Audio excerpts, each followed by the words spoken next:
नहेरा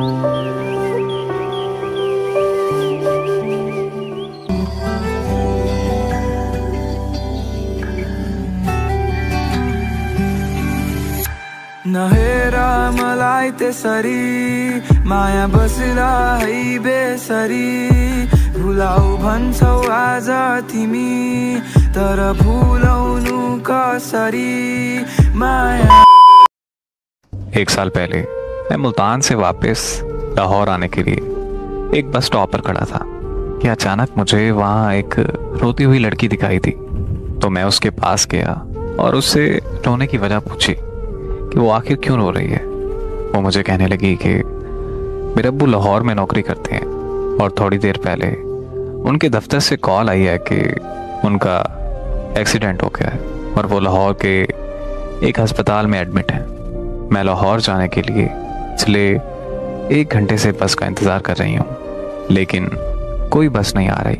बस इसी परेशानी की वजह से मुझे बहुत रोना आ रहा है। उस लड़की की बात सुनकर मैंने उसे हौसला दिया कि आप परेशान ना हो, सब ठीक हो जाएगा, अल्लाह पाक सब बेहतर करेंगे।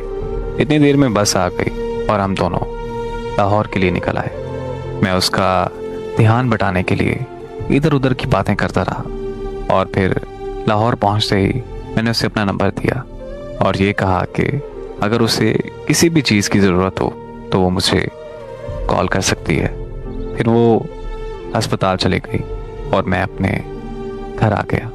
अगली सुबह मुझे उसकी कॉल आई और वो मुझसे कहने लगी कि मुझे आपसे मिलना है। तो मैं उससे मिलने के लिए एक रेस्टोरेंट पे चला गया। वहाँ वो मुझे कहने लगी कि मुल्तान में मैंने आपसे एक झूठ बोला था। मेरे अब्बू अस्पताल में दाखिल नहीं है, बल्कि वो तो मुल्तान में है और बिल्कुल तंदुरुस्त है। मैं तो अपने घर से भागकर उस लड़के से शादी करने के लिए लाहौर आई हूँ जिससे मैं शदीद मोहब्बत करती हूँ, लेकिन उस लड़के ने मुझसे शादी करने से इनकार कर दिया है। मुझे उस लड़की की कहानी सुनकर बहुत दुख हुआ।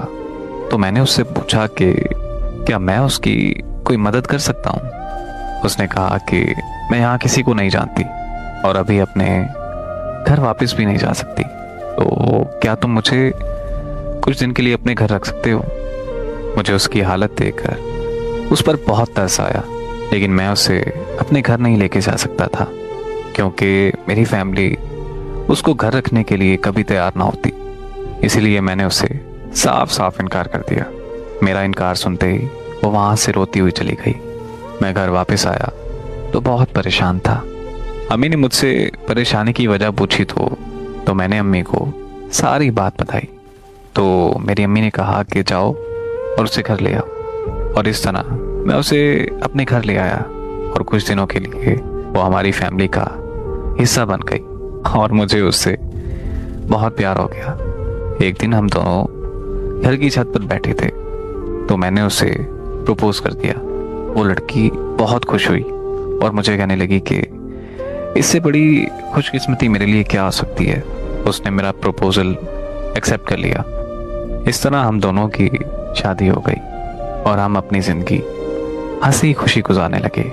एक दिन मैं ऑफिस से वापस आया तो मुझे मेरी बीवी ने खुशखबरी दी कि वो बाप बनने वाला है। उस दिन हम बहुत खुश थे, लेकिन उसी दिन हमारी खुशियों को नज़र लग गई। मैं मार्केट में घर के लिए कुछ सामान लेने गया हुआ था कि मेरे भाई की मुझे कॉल आई कि फ़ौरन घर आओ। घर पहुंचा तो पता चला कि मेरी बीवी के घर वाले आए थे और वो लोग ज़बरदस्ती मेरी बीवी को अपने साथ मुल्तान ले गए। मुझे कुछ समझ नहीं आ रही थी तो मैं पुलिस स्टेशन गया और मैंने उन्हें सारी बात बताई। उन्होंने मेरी रिपोर्ट दर्ज कर ली और मुझे यकीन दिलाया कि वो मुझे इंसाफ दिलाएंगे और मेरी मदद करेंगे। 1 हफ्ते बाद मुझे अदालत का नोटिस मिला जिसमें लिखा था कि मेरी बीवी मुझसे तलाक लेना चाहती है। ये पढ़ते ही मैं उससे मिलने उसके घर मुल्तान चला गया, लेकिन उसके घर वालों ने मुझे उससे मिलने नहीं दिया। फिर मैं वापस घर आकर अदालत की तारीख का इंतज़ार करने लगा। उसे नहीं लेकर आए, बल्कि उन्होंने ये बोल दिया कि वो बीमार है और अदालत में पेश नहीं हो सकती। फिर यूं ही तारीखों का सिलसिला चलता रहा और ऐसे ही इंतज़ार करते करते 5 महीने गुजर गए।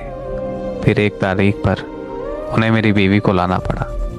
मैं उस दिन बहुत खुश था क्योंकि मैं उससे मिलने वाला था और मुझे लग रहा था कि आज फैसला हो जाएगा और मेरी बीवी मुझे मिल जाएगी।